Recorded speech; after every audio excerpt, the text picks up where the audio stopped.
Hello guys, Leslie here with a guide today on how you can get all of the Dragon Riding Glyphs in every zone in the Dragon Isles. So you're going to need these to level up your skills in your Dragon Riding tree to get more vigour and new tricks and other bonuses. This is account wide, so you will only need to do this once, and once you get a glyph it turns silver. And it will be silver for your alts too, so you can't keep going through these multiple times thinking that you've not got them yet.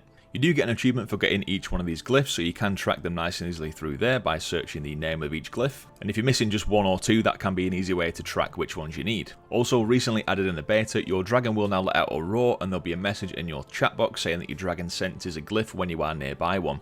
So I'll show you where they all are and show you on the map, and I will say as a general rule of thumb they are all quite high up, so sometimes if you've got quite a low dragon riding skill or you're simply just not used to the dragon riding system yet, then it can be quite beneficial to just take your time, go as high as you can and maybe stop on a ledge for a little bit, let your vigor recharge and then carry on and climb up some more.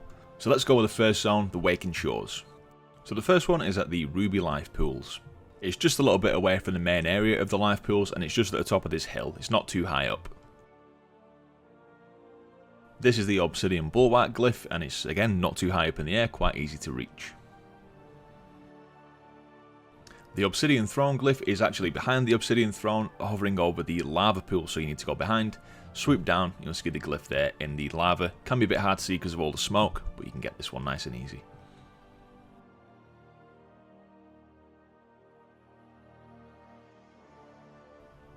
Next we've got the Skytop Observatory. And then the Overflowing Springs, another one that's not that high up in the air.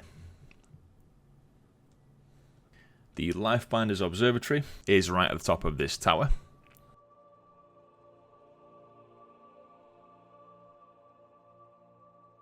And then the Crumbling Life Archway is one of the first ones that you'll probably come across. It's right next to the bridge where you do the Dragon Riding tutorial for the first time. The Wingrest Embassy is near where you first get to the Dragon Isles when you get off the airship, so it's just up in this little crumbling tower.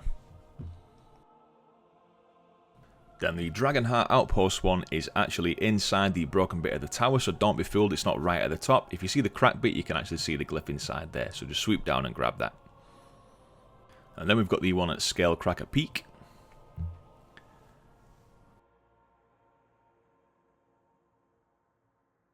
Now the Ruby Scale Outpost one is not actually that high up, it's just above this path, right next to this waterfall.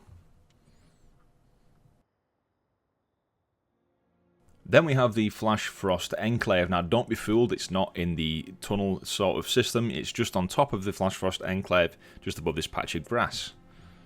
Then we go to the Unaran Plains. Now this place is kind of flat and there's a lot of big peaks in here, so some of these are quite high up again. The first one that you'll come across is Maiud Fen. Now don't bother going into the fen, it's literally on the path as you enter the Unaran Plains. For the first time you'll see it there. Now we'll do the rest in a nice loop around the zone. So the next one is Ruzathar Reach, and it's just at the top of this tower. Next one is quite high, it's the Dragon Spring Summit, just up here.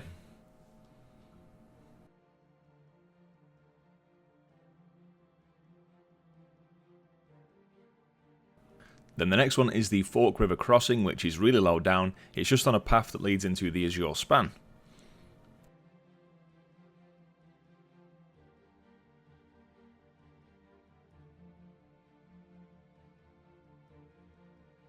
Then you can head over and go for the Oniri Springs glyph.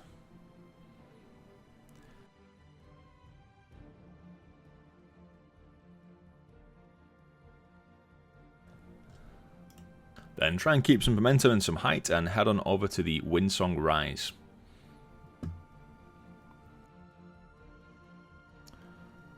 Once you've got that one, you can head to the Mirror of the Sky.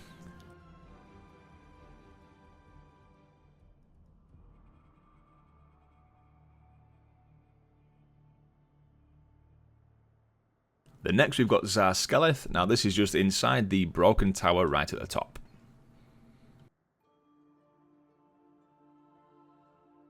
Next up you can go for the Eternal Kurgans, which is just near the top of these two peaks here.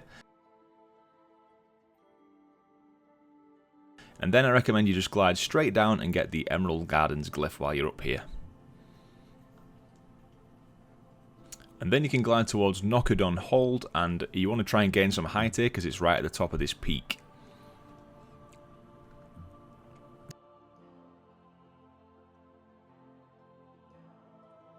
Then for the final one in the Onaran Plains, we've got the one just above Maracai at Onara's Roost. Now try and keep your height if you're coming from Knockardon Hold, try and keep your height here because it is right at the top of the eagle statue. So 2 zones down, 2 more to go. Let's go into the Azure Span. So when you get into this zone for the first time, you can take a right and glide on down to Creektooth Den for the first glyph. Then you can carry on to the Drake Eyes Pond area. And once you've got that one, carry on down to the Brackenhide Hollow for the last glyph down here.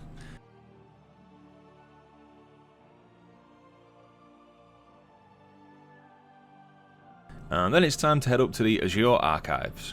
And you'll find the glyph there in the top of the tallest tower. And next I recommend you go to the Zelthrak Outpost. Now this one can be a bit tricky to see because it's kind of in the middle of some large trees, but you should get there with the coordinates. And once you've got that one, head on down to Imbu. Now this one is quite tricky to find because it's not in the actual little area, it's just off the edge of the cliff. You do actually have to glide off and glide down towards the water to get this glyph.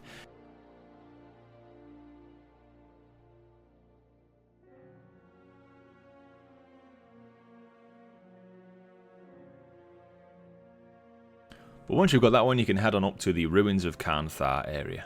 And you'll find a glyph inside this broken tower.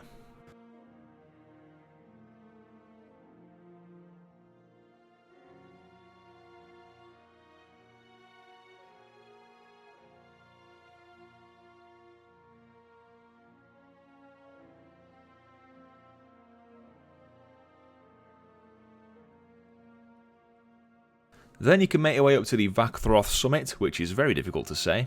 The glyph is actually on top of the tower, it's not inside it, and then once you're up at this height, it'll be nice and easy to glide down to the Kalthraz fortress.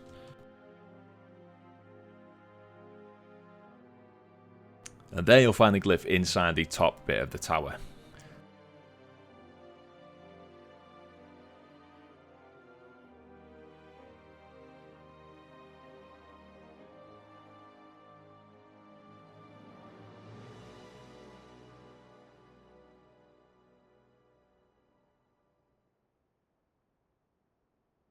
That just leaves one more glyph for this area, which is on the Fallen Course, which leads nicely off into the final zone, Thaldraszus, so you can grab this one floating across the broken bit of the bridge.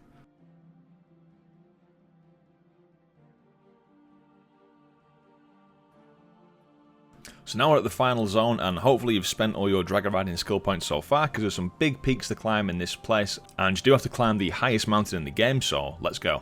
If you've come in here from the Azure Span, then get the glyph at the South Hold Gate to begin with.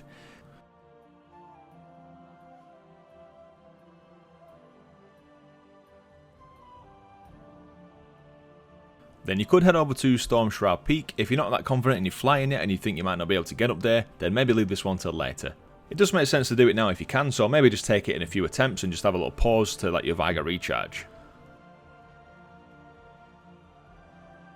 The next one in comparison though is quite easy to get. This is the Gelikir Overlook Glyph, and it's not that high up in the sky.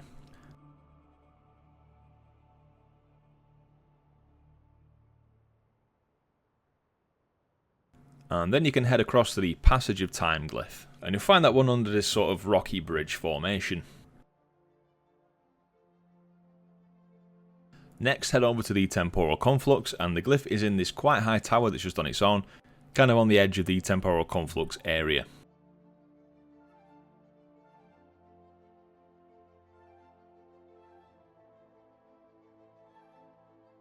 So you'll see on the map the next closest glyph is the Thaldraszus Apex. Now this is the highest glyph in the game, but if you've done the other 3 zones first and the first few glyphs in this zone, you should have had enough skill points by now to get to 5 Vigor, and also have the At Home Aloft trait unlocked for your Dragon Riding skill tree.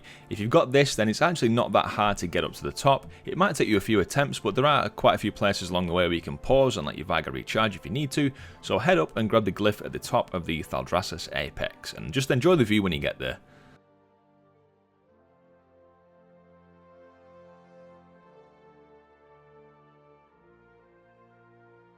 So once you've done that, you can enjoy the nice glide down from the apex over towards the raid entrance, the Vault of the Incarnates, where you'll find the glyph just on one of the lava pools at the side of the raid entrance. And then once you've got that one, head on down to Tierhold and grab the glyph that's just on top of the structure there.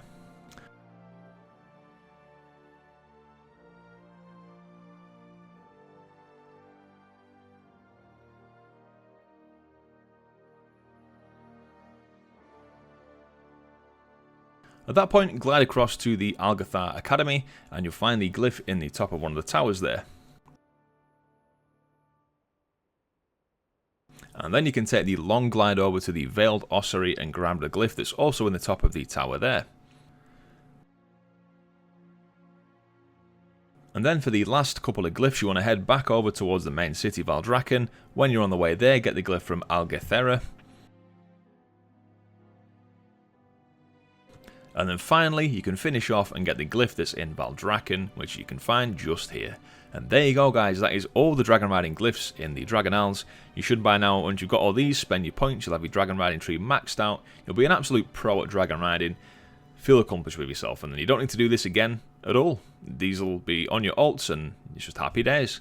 So if you need any tips with your Dragon Riding, I am going to be doing a video on that. It's a bit of a silly video, but at the same time, it's probably going to teach you a few tips and tricks. So I hope you enjoyed that. Have a look for the link in the description if you do want to see that video.